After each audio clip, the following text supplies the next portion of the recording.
اصلاح کرنا۔ برف باری زیادہ ہو چکی تھی اور کوئی بھی پارک میں کھیل نہیں رہا تھا۔ پویا نے کھلونے کے ٹکڑے اٹھائے اور مکان بنانا شروع کر دیا۔ اچانک ہے کس قدر خطرناک، جو کچھ بنایا تھا خراب ہو گیا کیونکہ حمید کی گیند اس سے ٹکرا گئی تھی۔ حمید ڈر کی وجہ سے بیڈ کے نیچے چھپ گیا۔ گھر کی گھنٹی بجی۔ ہادی اور نیما گھر میں داخل ہوئے۔ ریحانہ نے پورا واقعہ انہیں سنا دیا۔ ہادی پویا کی طرف گیا اور کافی دیر تک اس سے گفتگو کرتا رہا۔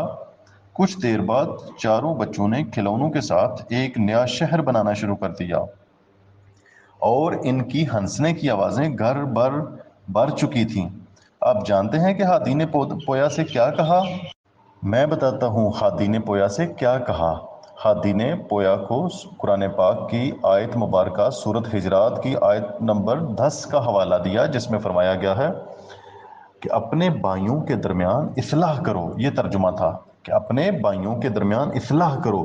تو اس نے قرآن پاک کی اس آیت سے کام لیتے ہوئے، قرآن کے اس حکم کی حکمت کو اپناتے ہوئے سارے بچوں کے درمیان بہتری پیدا کر دی، اور یہ اس کا کارنامہ دیکھ کر اس کے ماما پاپا سب لوگ بہت خوش ہوئے، اور اسے بھی دل میں بہت اچھا لگا کہ اس نے اللہ کا بھی حکم مانا ہے، اور یہ ایسا حکم تھا جس سے اس کے دل میں بھی خوشی آئی اور اس کے بہن بھائی بھی آپس میں مل جل کر کھیلنا شروع کر دیا۔